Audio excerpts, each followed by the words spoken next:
you can turn it on now.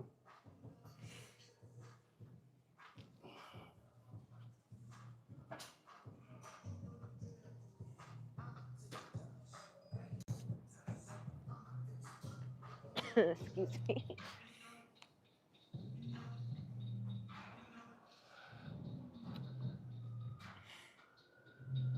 I didn't tell anybody there was a live today. They should know it's on Monday. Hopefully. Is your screen? Can you get the bottom one? Yeah. Much better.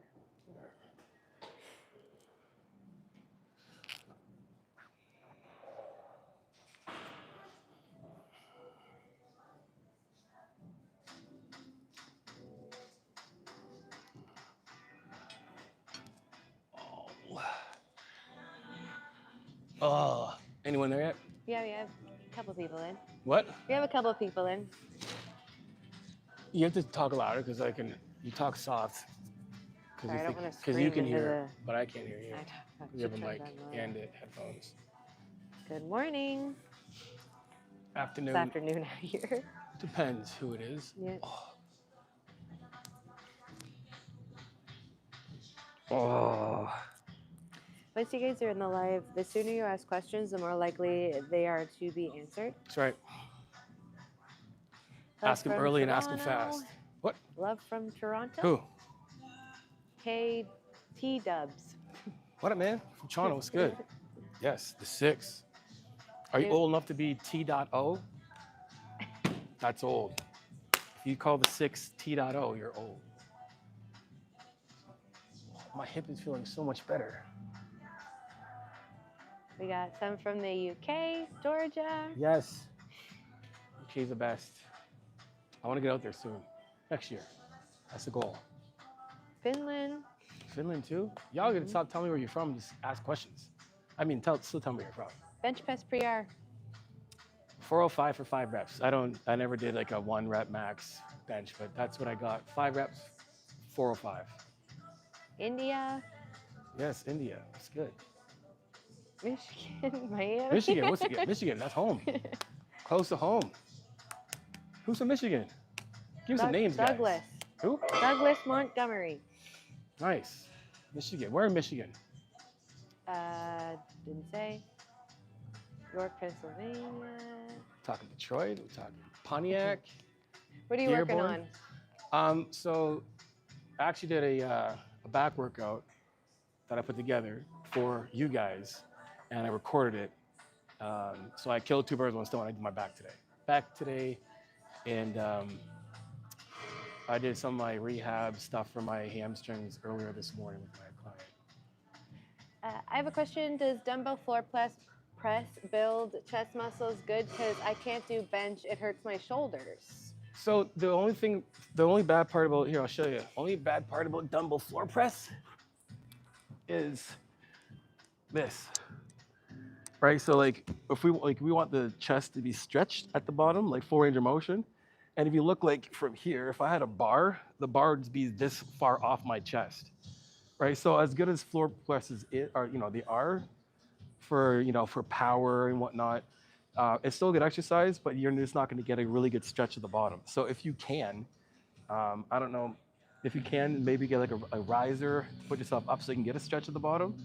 But if your shoulders are hurting, is it hurting because of technique, or is it hurting because of an old injury or something like that, and it's affecting your chest day? Why do triceps start burning when doing lat pull downs? Oh, such a sweet question. Let's go talk about it. All right. So,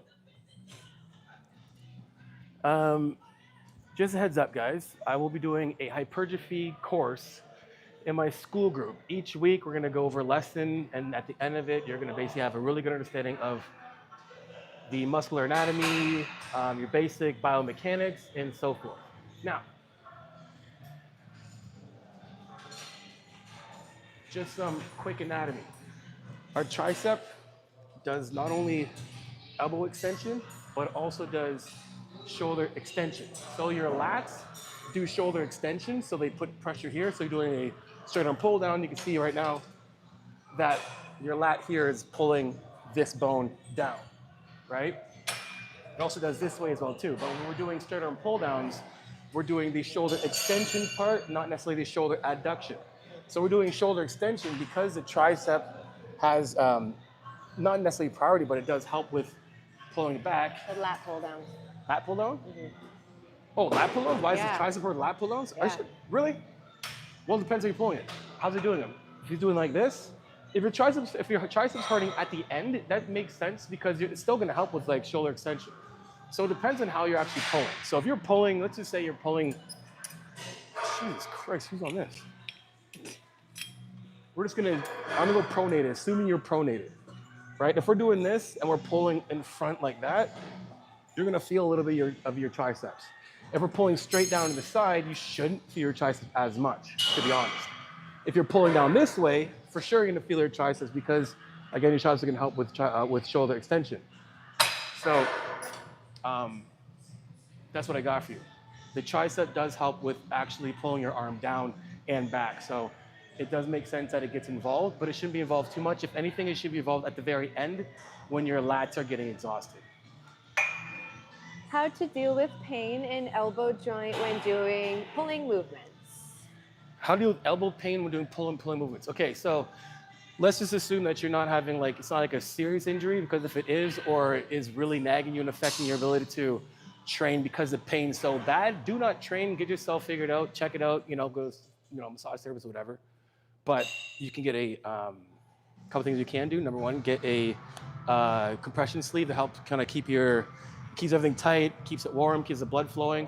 And you can do just some basic tricep extensions at the beginning of your workout just to kind of warm the area up. If you're getting elbow pain, sometimes from the tricep being tight or whatever here, and it basically wraps around this way and helps extend the elbow, obviously. So what you want to do is at least warm up your tricep, doing light work here, just kind of getting kind of blood going through it. And you can do basically half reps like this, just the lengthened partial, and that's gonna help put blood into the area. And then when you roll, it's not gonna be as bad. Try that.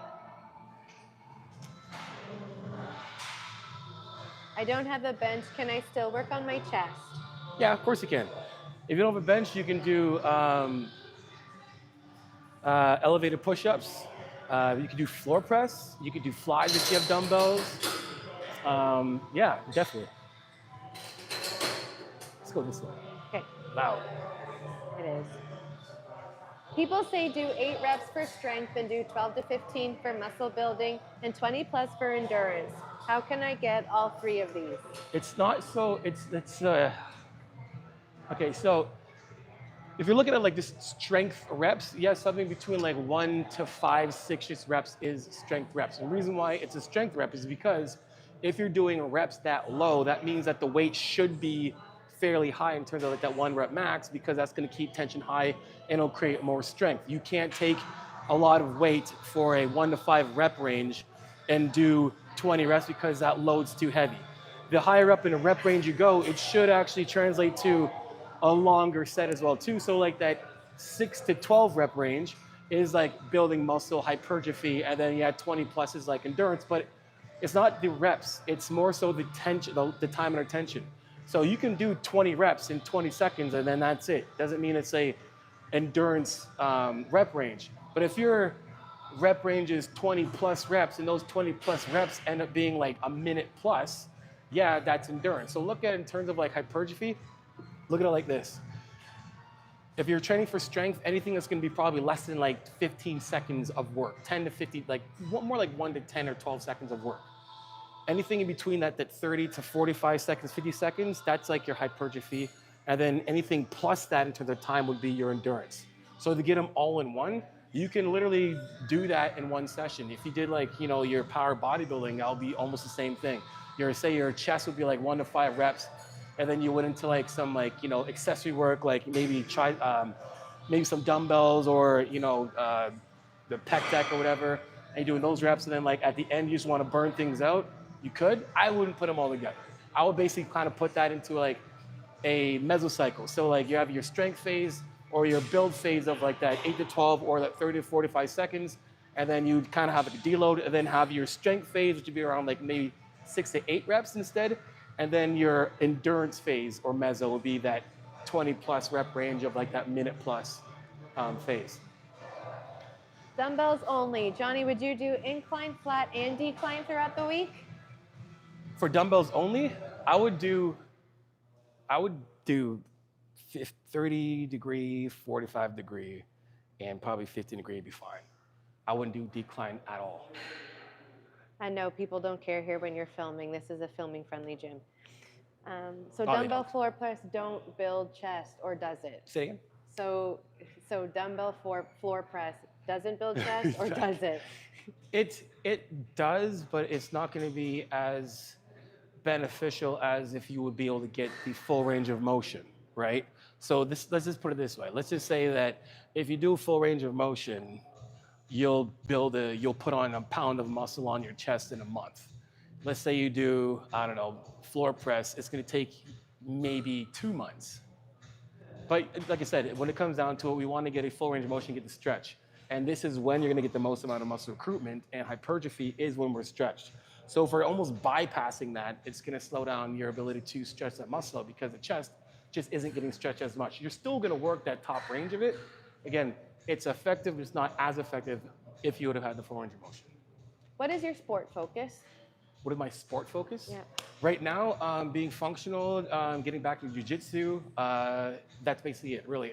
My goal, actually, my physiotherapist basically, when we're talking, he's like, I'm preparing you to be able to run, jump, bound, do all of these things athletically again, and more efficient. So it's not like sport specific, but for me, it's like I'm collaborating with other YouTubers. I'm in jiu-jitsu, I'm a stunt actor, I'm an actor and I do my own stunts, so I need to be able to be active, and functional, and strong to do all those things. Cardio after strength training bad? No, I would say making sure that you get some kind of fuel in your stomach before, a while. So there's not that that protein window, but you definitely don't want to do strength work and then do an hour of cardio and not have any food at all in your stomach. So I would suggest, yeah, for sure, when you're done your strength, your workout, whatever, I would have, some protein and some carbs to help, fill your body up with glycogen again, and then do your cardio, and then when you're done, then have your actual main meal. If I only do dumbbell floor press, will I ever get a good chest? Yes, you can. It'll just take you a while. You know what I would do actually? I would do some, if anything, if you could do push-ups, what I would do is, I would do deficit push-ups, right? Do deficit push-ups to failure and then do your floor press. And you'll be like, what the heck? Or vice versa. But that will be your best bet. Combine the two. Some deficit push-ups, get a nice stretch at the bottom, and do that to failure, and then do your floor press. I got you, bro, man. We're gonna figure it out, I promise. Bulk for a week and cut for a week to build muscle while burning fat? That makes zero sense. You can't bulk for a week and you can't cut. I mean, it's just too much your body doesn't want to do this shit, right? Let's just put it this way. If you're like 15% body fat, there's no point of bulking. You can just stay in that range and you can build muscle. There's enough fat in your body, especially if you're 15+% body fat, you shouldn't be bulking whatsoever. You should be just trying to build lean muscle tissue, and that's it. Can you explain mechanical tension, which is what is need for gains? Okay, I'll make things super easy for you guys to understand tension. I mean, we could use this, but it's like, okay, so, all right, so right now, if I just hold my arm up like this, right, if I want to work my lats, okay, so let's fuck this. Here, let's just do this. We have this here, easier for people to see.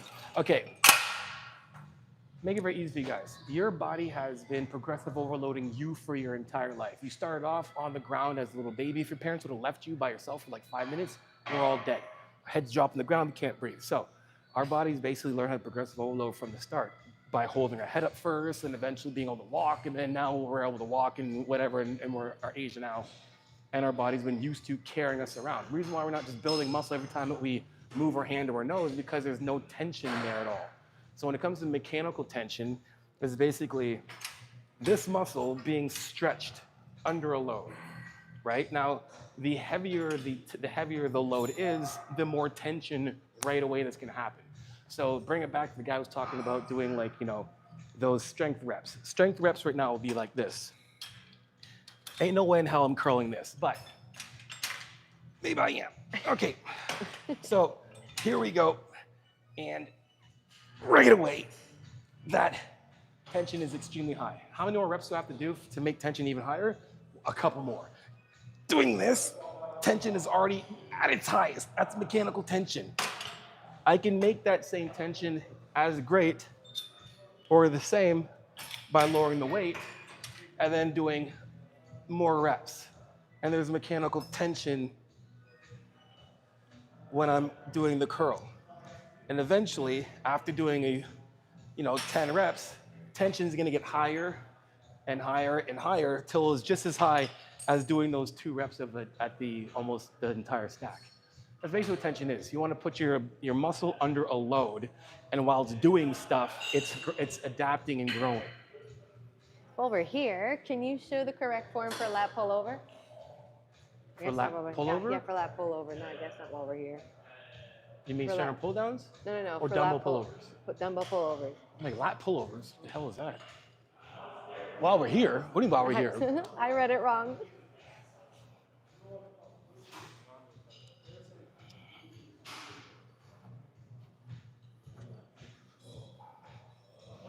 Bum bum bum bum bum bum bum bum bum bum bum bum bum bum.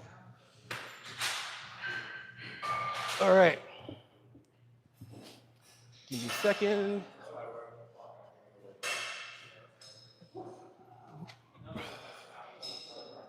Okay.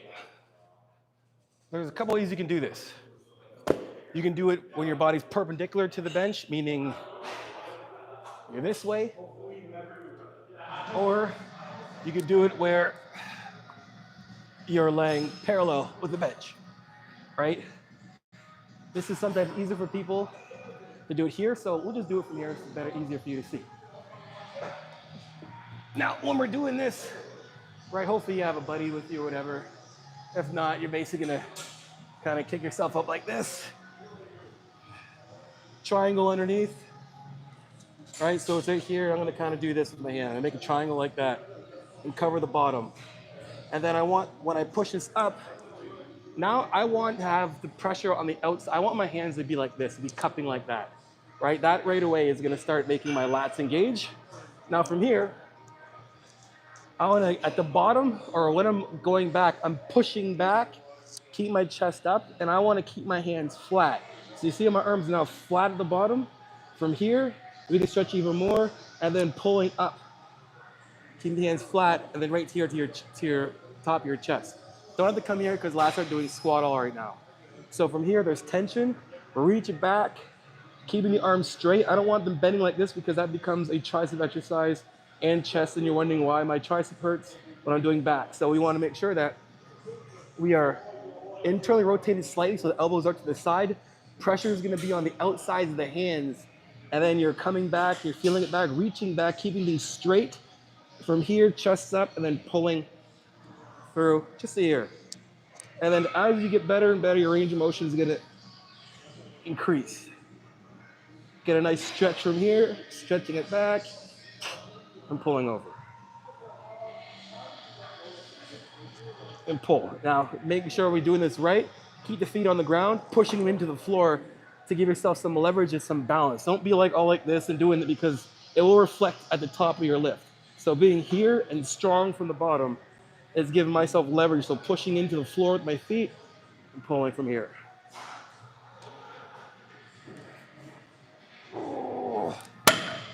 Hey, Johnny, will you please come to England and come train with this 65-year-old, please? I'll come to England. Just not right now, but for sure. Could you explain the rotation of the shoulder when doing chest push-ups, position, and when you are down? Thanks from Spain. For push-ups? Yeah, like rotation in the shoulders and push-ups. Okay. Okay, cool. So, should we stay in here or go out there? I'd go out there. All right, let's go out there.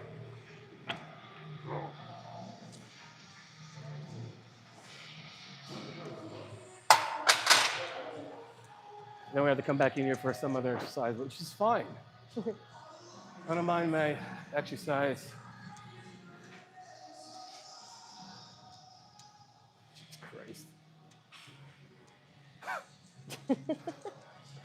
Cringe. All right. When we're doing push-ups, a couple things you can do when you're doing push-ups. Now, what was the question you want to do? Which way? Wants to know the rotation of the shoulders when doing push-up, chest push-ups, position when you are down. Like if it's different when you're down and when you're up. Okay, no. So your push-up is basically a modified plank, right? So there's a couple easy to do push-ups, but if you want to do it, make it easy for you, just laying flat on the ground, right? And then pulling your hands in to the side of your body from here, right to your chest, right? And then tucking your elbows in so they're facing the back.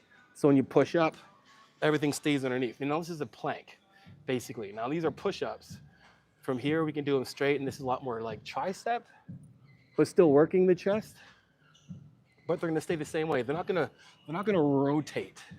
We don't want anything rotating when we're doing the push-up. So keeping your arms basically like in, like your elbows are gonna go and rotate to the back from here, and then down, and then chaturanga, just joking.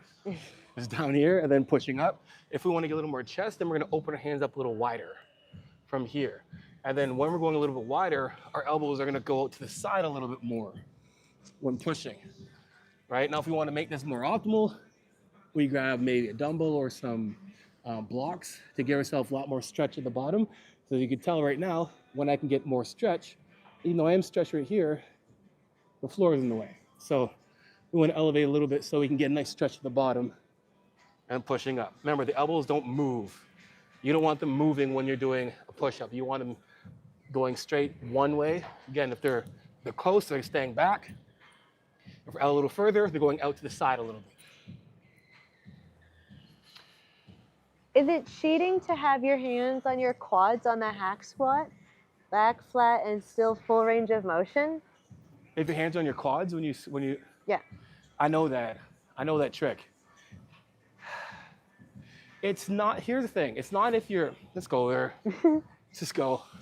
I'll show you. Shoot. While we're walking, do you take steroids? No. I used to, 8 years straight. In 2021 October, I stopped doing steroids. Absolutely all of them. Every one of them. Every last one of them. Anything that is not over the counter, peptides, SARMs, growth hormone, pro hormones, fuck cleanse, T3, fuck everything. No, I'm not anything. All right. Now, here's why even though you might still be active in good range of motion, all that good jazz, the reason why I still don't like this, right, is so if you're not pressing anywhere, what are they doing? Right? Like you're like this, so then we're just kind of right? This is going to take away from the fullness of this workout with your body posture. I want to be here. I want to be tight from here, right? I want to be like almost, if I'm doing anything, my hands anywhere, I'm going to act like I'm doing a goblet squat, right? So my elbows stay depressed, my shoulders stay depressed, my chest stays up from here. That's why we also have these. And if you're going to be using this part of the handles, the arms need to be in like this, not like this, holding yourself down. This is just really annoys me. Be inside like this, inside here, but it's better that you're like this, or even like this if you want to. But being down here, just going to get yourself in the way. And it's too tempting to do a little bit of assistance here to put yourself up. It's one of those like subconscious things you might be doing. So just don't do it.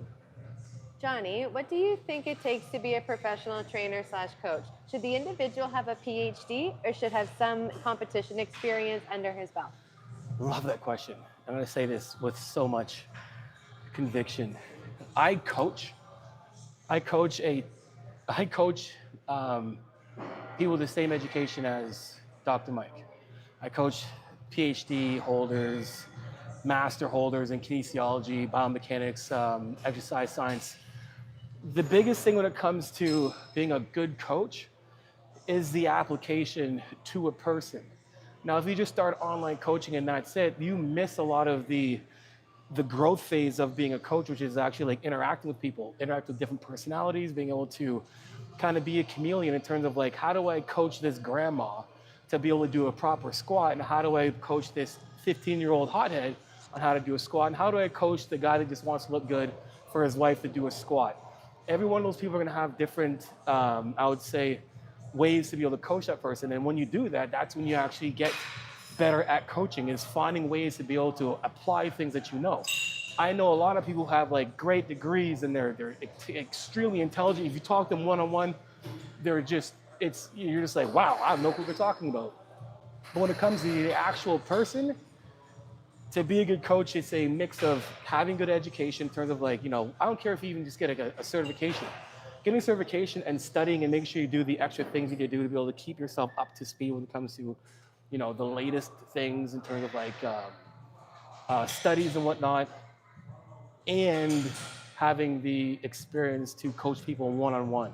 That makes a really good coach, not just education. Can a guy with lightweight lift heavy? Can a guy with lightweight lift heavy?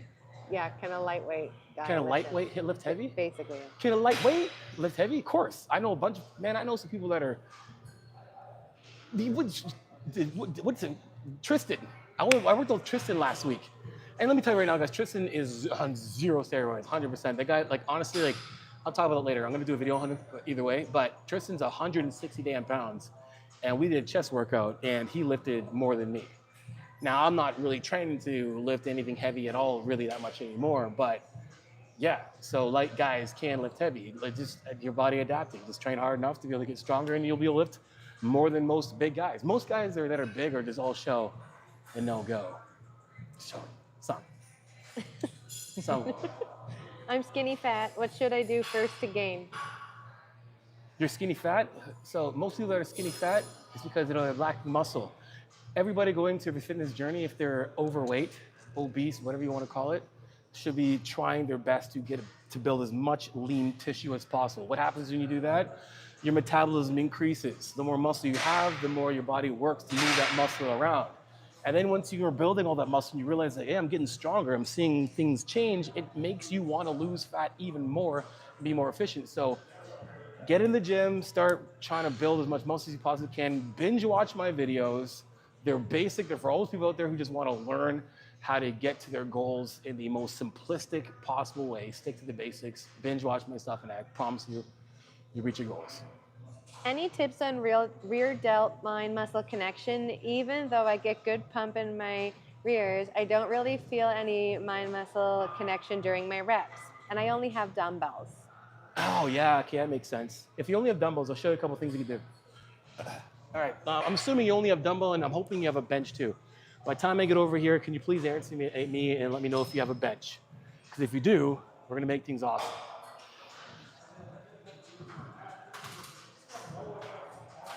Did he answer yet? Does he have a bench? No, didn't Come on, answer hurry yet. up.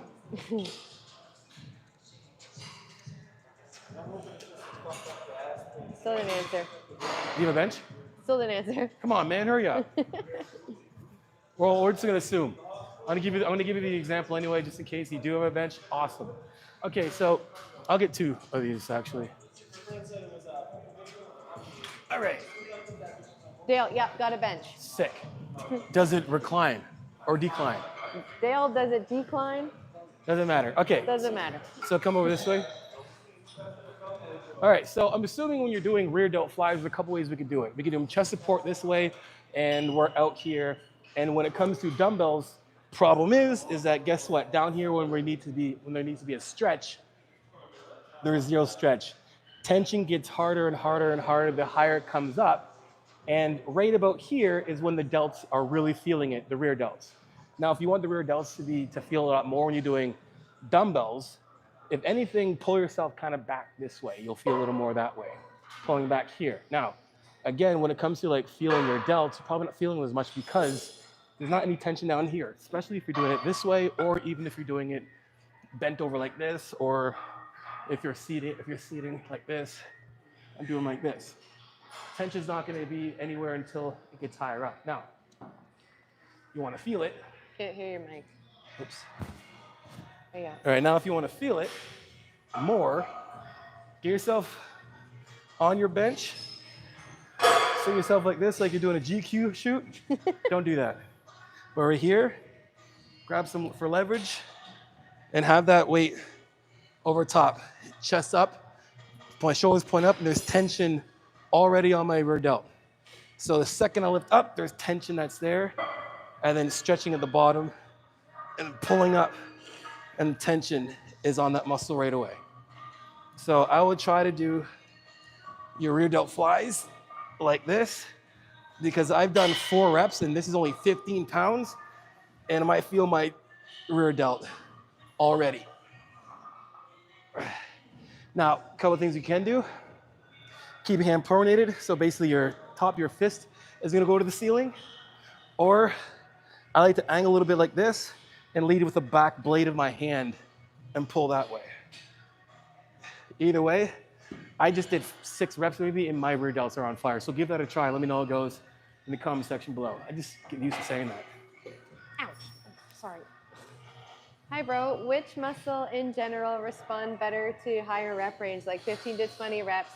And which is better for lower, like 6 to 10 reps? For example, rear delt, Good question. more higher or lower rep range? Yeah, cool question. So there is a scientific answer for that, and there's also an anecdotal answer for that. When it comes to like higher reps, for instance, like your lats can do a lot of reps and a lot of weight, right? Your chest can do similar, but your chest will do a little more with, I would say, heavier weight and lower rep. Now it comes to like accessory work, like your rear delts and even your chest. So like let's say chest flies. Chest flies are better doing like a higher rep range and a longer set.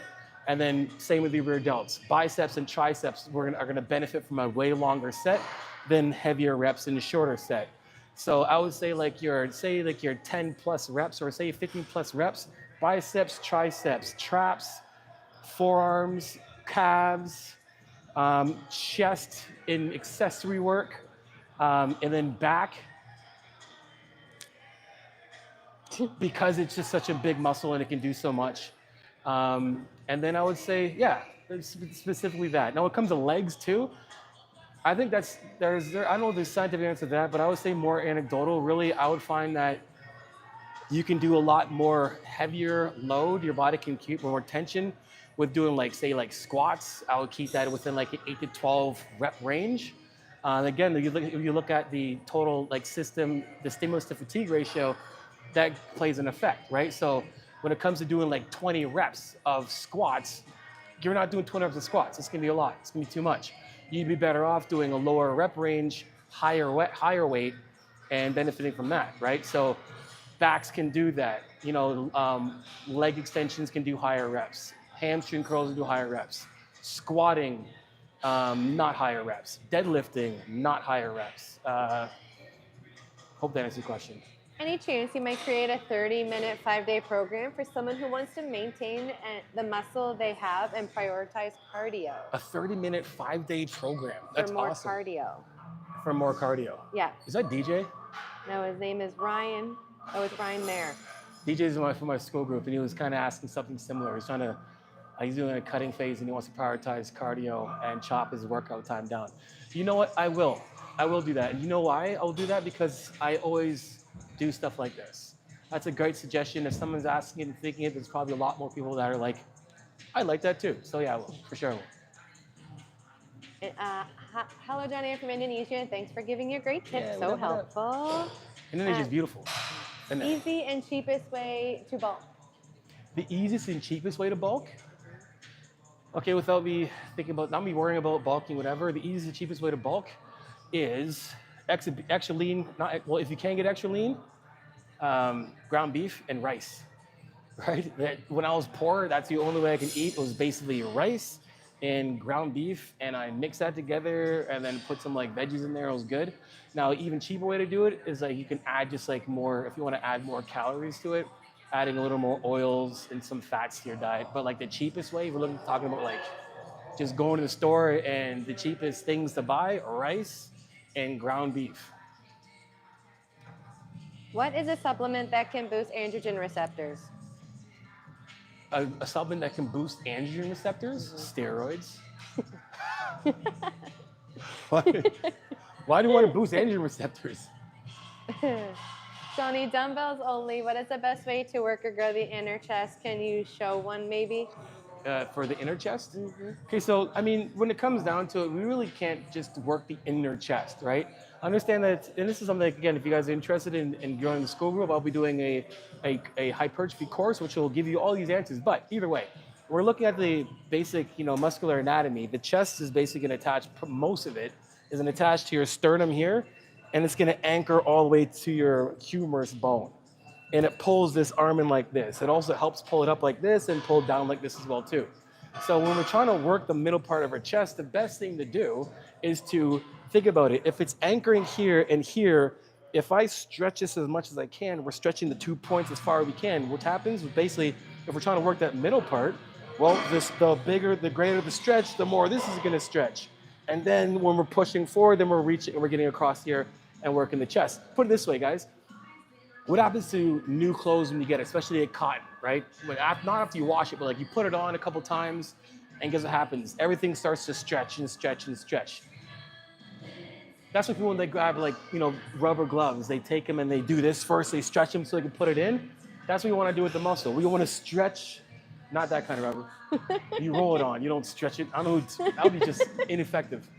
But if we're trying to work the middle, again, if we're doing say chest, if anything, right? If we're doing say dumbbell press, right? Cutting all the way down and stretching, getting the dumbbells across right by your chest, and then coming all the way in. Fly, same idea, coming all the way out, getting the chest nice and stretched and coming up. And then you could also do stuff like, if you're doing dumbbells from here,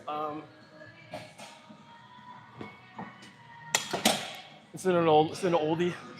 Getting from here back this way, and then doing a raise in front here. So we're getting all the tension back here, right? From here, we're getting good tension, and then we're pulling all the way inside. And this is a really good exercise to do. I used to love doing these, actually. That's it. I'm getting that old man lean, where you're just kind of lean all the time. I like it. Old man lean? Only took me 30 years to get some thin skin. Are you supposed to cut the range of motion shorter on incline barbell bench press because our elbows are more flared out? What part of the range of motion are we cutting? The answer is no. Yeah. Right, and these are great questions, guys. There's no dumb questions at all. These are great questions to ask because it's honestly these are great questions. We're talking about barbell, right? Yeah. Here's the thing. Whether you're doing barbell, dumbbell, machine, whatever it is, the goal is to get, right, once we start really understanding, I had this conversation with our school group the other day, and it's a lot of us are thinking, we get too distracted by this part of our arm when we're doing any exercise. So you think about it right now, guys. I'm gonna chop this part of my arm off, actually, but I'm gonna chop this part off. My chest pulls this bone in like this.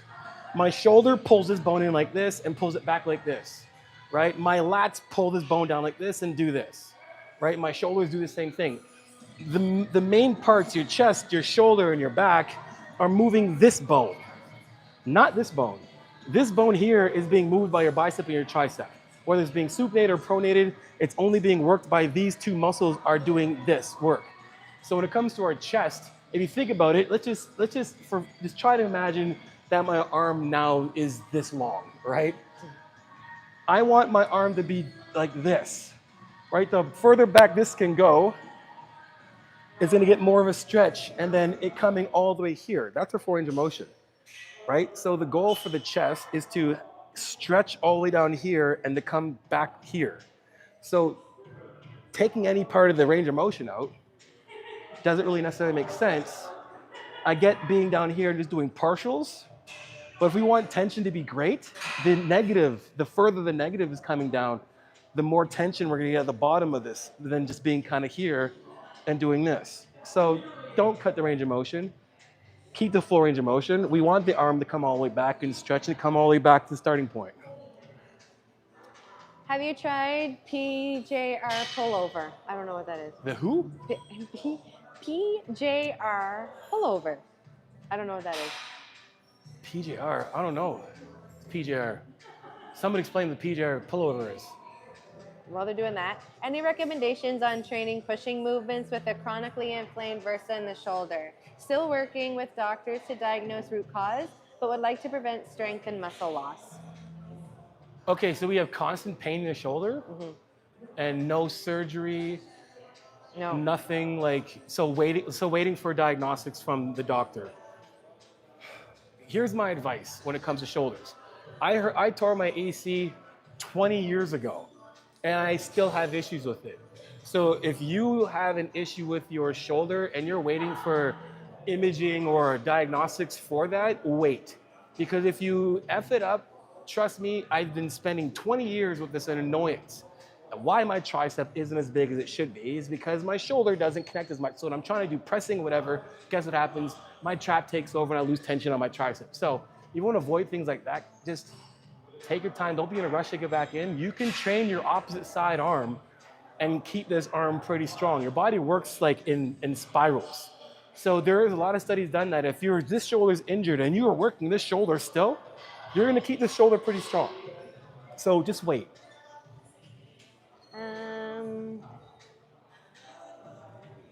One second. What's your opinion on those multi-hip machines for abductor, adductor? Any other alternatives without a dedicated machine? Like what's my on the yes and no machine?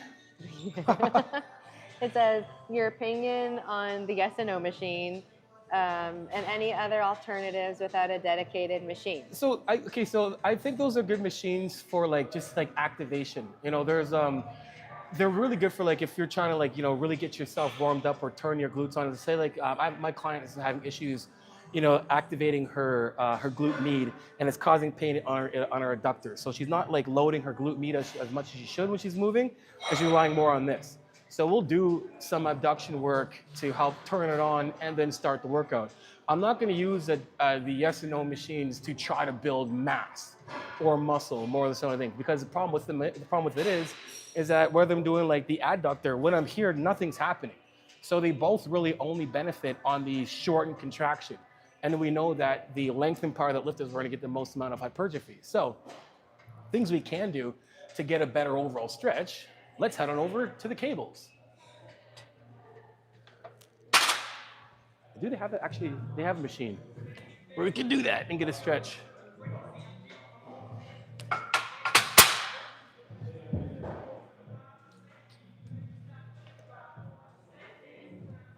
All right, do we have the cable that's around? So I got to put on an ankle strap. Let's do this. I'll put an ankle strap on. What about over there? Okay.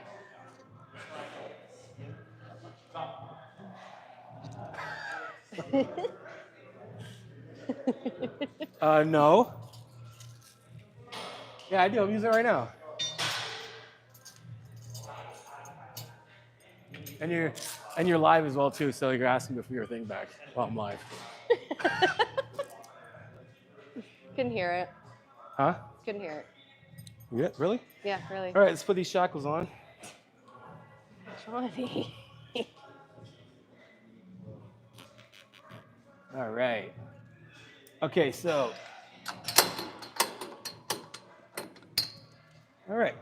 So a couple things we can do. Because the adductor machine, right, basically when you're like this, it's like you're done because your other leg gets in the way. Doing something like this, you come from behind and it's stretching this way or in front, but we have stretch from here already so we can actually kick out. So we're getting some stretch here, which is good. Same thing if we do it this way. Go over here. Go this way. Same thing here, right? I want this to stretch me here and then pulling in, coming across. So having a stretch and then pulling in, coming across. So this is far more effective than sitting in the machine where when you pull in, it just does this. Your legs get in the way. And so that would be a good option to do. And if you have one of those other machines like this, Once I get this off. This is an old school machine, but it's a dope machine. So what's cool about this is, let's do this. We can put ourselves here, so there's already tension from here, pushing here, so pulling out, we have tension here. This is a classic, unbelievable machine. If you go in these machines, use this mug, like use it. I get tension here, stretching my glute med, then coming out. I do the same thing if I want to do this way, I'm pulling back, and I do the same thing if I want to do the other side as well too. Basically, having it right here and then pulling in. Stretching here and then pulling in, right? We get a good stretch and pull. So if you have something like this, you're good. Or you can use the cables and that'll be that. What is the best food to eat for someone really struggling to gain weight? Fats. Thank you, fats, 100%. Like it's such an easy hack. Like you think about it, you know, if you're looking at macro per macro, fats are 9 calories per 1 gram. Carbs and protein is like 4. It's actually, there's actually a real number for that. It's like 4. Protein's like 5 point something. Regardless, we want to get more, you know, calories in, just adding fats. So to give you an idea, you make a shake in the morning. Your shake consists of Blue Star's Iso Smooth, link description below. So good, so good. But actually, like, you know, you have your protein shake, you know, you maybe put some like oats in, and you have your protein powder, maybe some berries, some almond milk, and you're like, man, I need more calories. Well, like 2 tablespoons of peanut butter is another 200 extra calories, right? So that is simple. With all your extra other meals, maybe you're putting a little bit more like extra virgin olive oil, maybe a tablespoon or 2 tablespoons. That's another 200 calories. You can do that. So those are easy ways to add more calories to your diet. Saw you at Flex Gym last weekend when you were with Tristan. Didn't get a chance to say what's up though. What was that? Fatal. I didn't get to say what's up. Next time, I am planning on coming right back to Cali because oh, lucky out there, man. Love Cali. Love it. I love Cali. I love Cali. All of it. Tidbit for you guys out there who are, most of you guys are probably American that are watching. Do you know that the entire population of California is more than the entire population of Canada itself? What's your best exercise to build chest?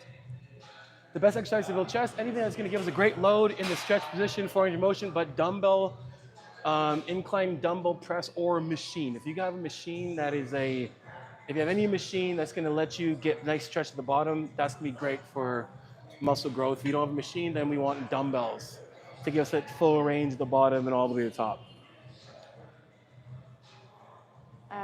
Sorry, 1 second. Sorry. Bro, I work chest so much and can bench 315 and still don't have a chest. Why? Say that one more time. I've worked chest so much and can bench 315 and still don't have a chest. Why?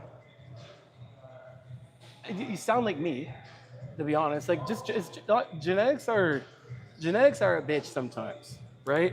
You might be blessed with strength and not blessed with the ability to grow your chest, right?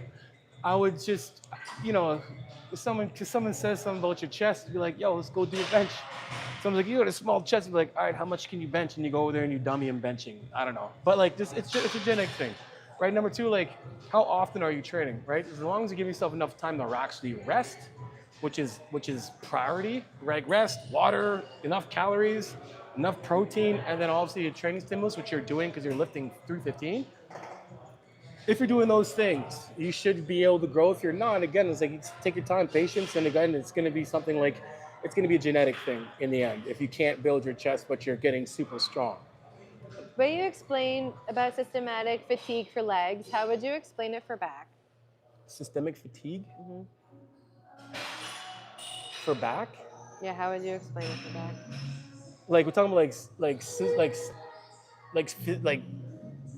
like when your back gets tired? Okay, so here, here's an example. If you're when your back gets tired, when you're doing back, a couple of things. If you're doing, say, like pull downs, high rows, whatever, this part gets really, really tired and you start feeling your tricep at the end of your workout, right? At the end of this set. When it comes to like rows, same thing, but if you're doing them properly, you should start feeling like your traps getting super tired at the very end. You're not able to retract at the end anymore because you're getting that tired. That would be like systemic fatigue. If you're doing something like bent over rows, that turns into like more of a, stimulus to fatigue ratio. Meaning, if I'm doing a bent over row without chest support, most of this, like my lats are gonna outdo my lower back. So the heavier I go or the more reps I do, my lower back's gonna get more tired than my lats are, right? So I think I answered your question. A good unilateral long head tricep exercise. My right tricep is smaller than my left. I don't tell you, man. See? And I've been trying to fix this for 20 years, guys. Right? My right arm, my right is smaller than my left. I'm right-handed. See how much my tricep doesn't drop on this side? My tricep drops like crazy on this side, right? Now, a couple injuries I've had in the shoulders and whatnot, but again, it's just sometimes, man, we're shit out of luck. But like, if it's not that noticeable, don't nitpick yourself. Don't just find that one thing and be discouraged by it when the rest of your physique is probably like phenomenal, right? So just, no one's perfect. We're gonna be different from right to left, left to right. No one's perfect. So, unless you have like literally like 3 inches difference, and we're gonna figure that out. But yeah. Hey bro, I'm struggling with increasing weights. I'm doing maintenance. I've been benching 85 kg for 6 to 8 reps for the last 5 months. Any tips? Cool. So I would say, you're for your maintenance, I would say like if anything, take a deload and come back and do that. You can also do a deload and then start a strength phase. So like say you're doing only 6 to 8 reps and your 6 to 8 reps, are those like 6 to 8 reps that are slow reps or 6 to 8 reps that are fast reps? Regardless, a couple good tools you can do just to kind of help with you pushing past that is, I say like doing rest pause or mile match. More rest pause I find is more beneficial for pushing past those like strength plateaus. Meaning like if you're getting, say you get 6 to 8 reps and you get there and like you got 6, say you get 8 and you're like, shit, I can't do more. You do a rest pause and then try and get as many reps as you can with that same weight. And now get your body used to pushing that weight more and more, then you can eventually get more reps on that. Or actually just go into the next phase, your strength phase, and then say your 6 to 8 reps are like a 3 second negative, and then a stretch at the bottom and the top. Take that same weight and then do your strength phase and then make that rep even faster. So, cut your negative down by like a second and you'll probably be able to push a lot more reps. So try those. Johnny, what's the best advice you got for someone entering their first amateur show? Oof. Man, that's a full conversation. Learn as much as you can about yourself and your body. It's your body, not your coach's. So yes, listen to your coach, but understand that you're the one in the end that makes the decisions on whether or not what you do with your body or not. Be patient. Be patient. You only get better at competing by actually doing shows. So if I look at my career when I was an amateur, the first show I did compared to the third show I did is like night and day different. So just be patient with that. And then do not look right or left at your competition. You are in competition with yourself. You're trying to be better yourself. You're not in competition with everybody else. And you're also, your worth and your wealth and your value is not based on a placing as well. The judges have a criteria that they pick when they see whoever's on stage, and whoever they decide to pick just means that they met their criteria for that. It does not mean that you're not good enough. It doesn't mean that you shouldn't compete. It doesn't mean your genetics suck. It just means that you just got to get better. And that's the best thing about bodybuilding is it's that individual journey you're going to do by yourself, even if you have a coach, but it's about like just self-exploration, learning about yourself, being more conscious. Every prep you're going to learn something more and more about yourself. And it'll create a lot of resilience. Bodybuilding made me very resilient. So if you take the good things out of it, bodybuilding is a beautiful thing. If you fall into the crap, Instagram, social media shit, it's gonna make you absolutely miserable. There's my tips. Bro, do I need a lot of workouts for chest and back day, or would I be good with 3 to 4 exercises per muscle group? 1 to 3 exercises per muscle group.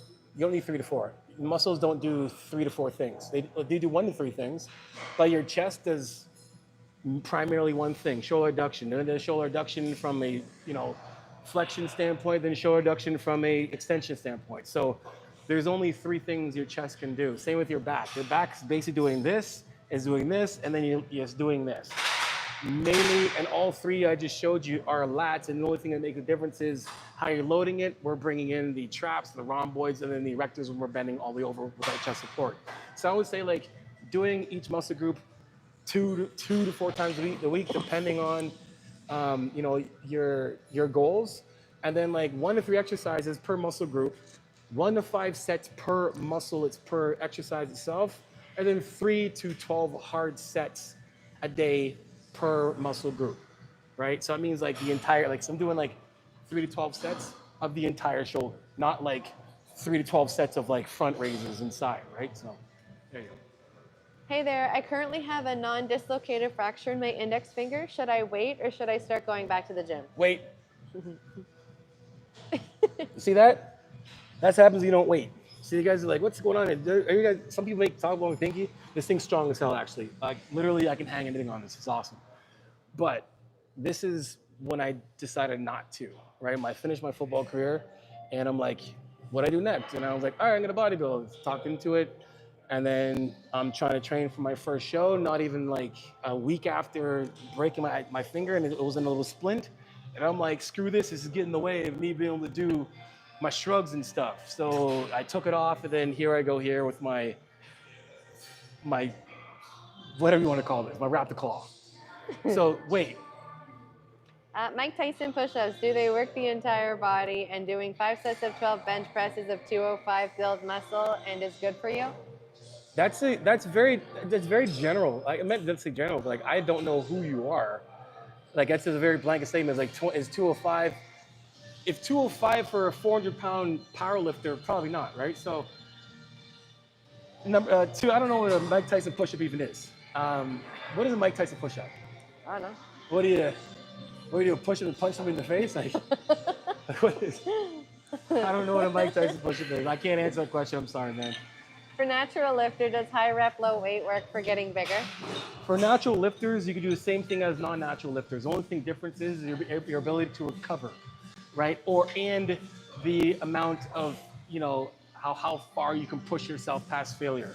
Other than that, every modality when it comes to training you can do like somebody who is using steroids. Don't think that it's specifically this way if you're on gear and specifically this way if you're not on gear. There are people who are on gear who don't know how to train hard with intensity and good form. Doesn't mean that they can't train properly, right? So when it comes down to it, like I said, the only difference is being on gear is the ability to recover quicker and being able to push far past failure. So you can push a failure, I would say failure here and there, and then cover up some failure, but other than that, you can train the exact same way. If you got a buddy who's on steroids, you can do the exact same exercise he's doing, same rep range he's doing. You just won't be able to push as far as he can, and you won't be able to recover as fast as he can. That's the only difference. Any tips for pushing through the discomfort towards the end of a set and achieving failure? A spotter is useful to help you push through, but isn't always available. I like that. You want to push past discomfort. I love that. You've been watching me. That's awesome. So what I like doing is obviously when I'm training by myself, there's a couple things you could do. Especially let's say dumbbells. We're getting to the end of our set and we know it's coming to that point. There's just here's a couple of things you have to understand. If you're keeping your tempo consistent, when you can't achieve the negative, you're not going to be able to do the positive. So keep yourself pay attention to your ability to keep the negative. So if you're doing say your negative is 1,001, 1,002 up, as your set progresses, you're gonna find that it's gonna be harder for you to keep that negative. So once you realize your negatives are getting quicker, you're not gonna be able to get that positive or that the full range of motion at the top. So knowing that is milk that stretch all the way down, Rest at the bottom, then let it go. Don't try and push past, right? But be aware of how fast your negative is getting compared to how slow it was at the beginning of the set. And staying true to that is going to help you push past that discomfort. Why don't why don't professional bodybuilders consume soy protein?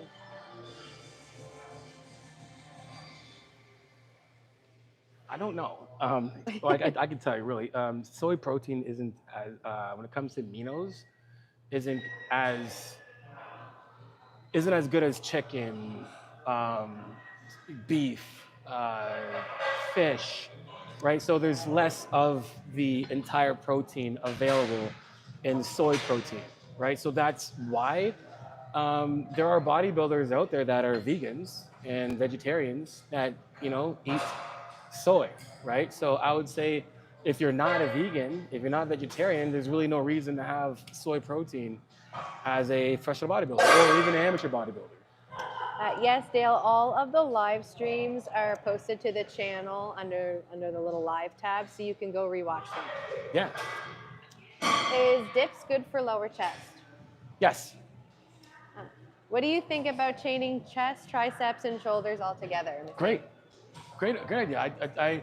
That's basically how I put my chest and my shoulder days together. Both my shoulder days, my chest days are gonna have some shoulders in it, and my chest and my shoulder days are gonna have some chest in it. So it's also like how you put it together as well too. So if you're doing chest primarily, and that's your target, say we're doing like a 30 degree incline, and then the next incline you do a 65-degree incline. So you're working your way up, and then adding triceps at the end. Absolutely great.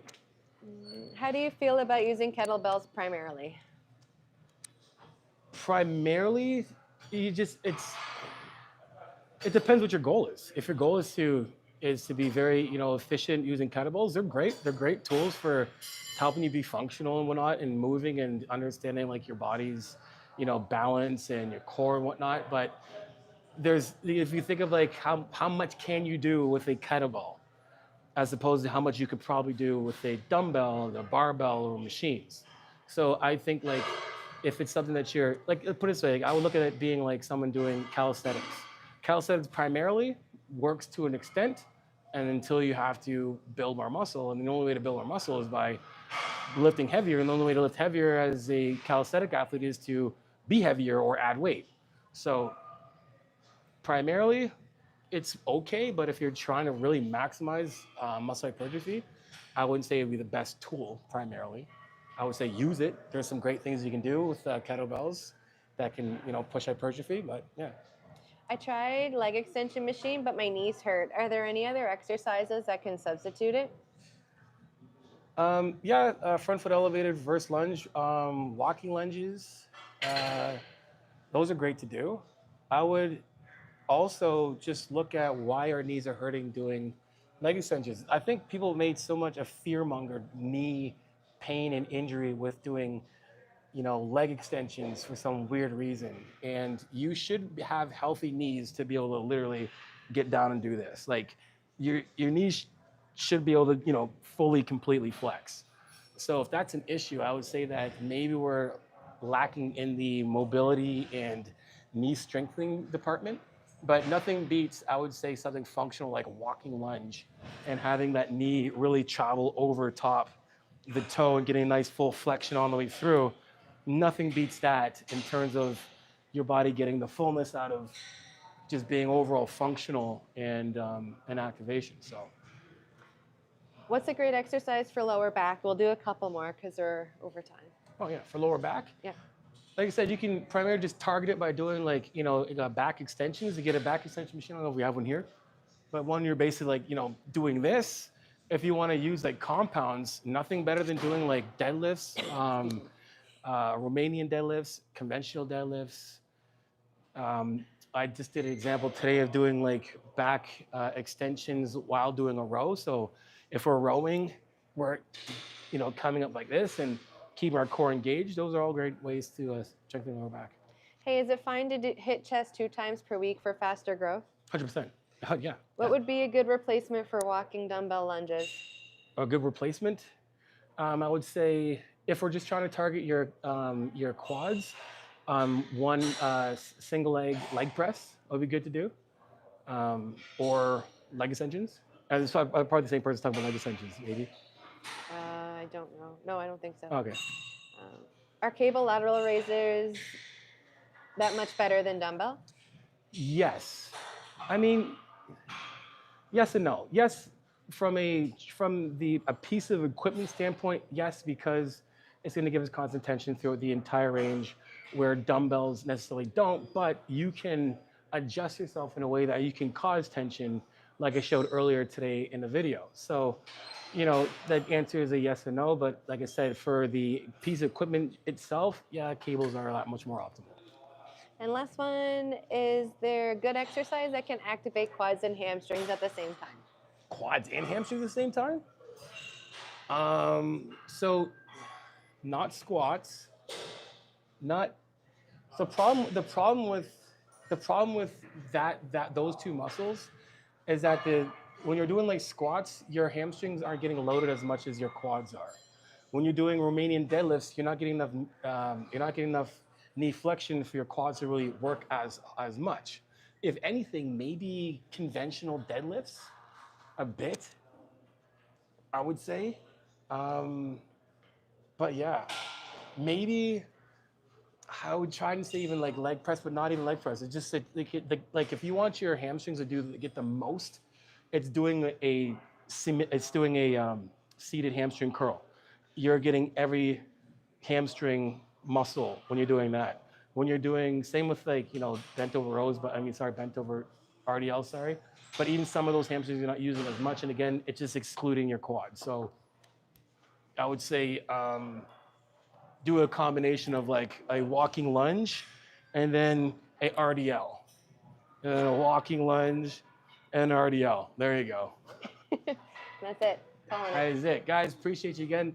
Next week, same time, maybe same place, but don't miss out. Anyway, guys, appreciate you. Till next time, you know what it is. Iron sharpens iron. Progressive with your life. In the meantime, keep dream chasing.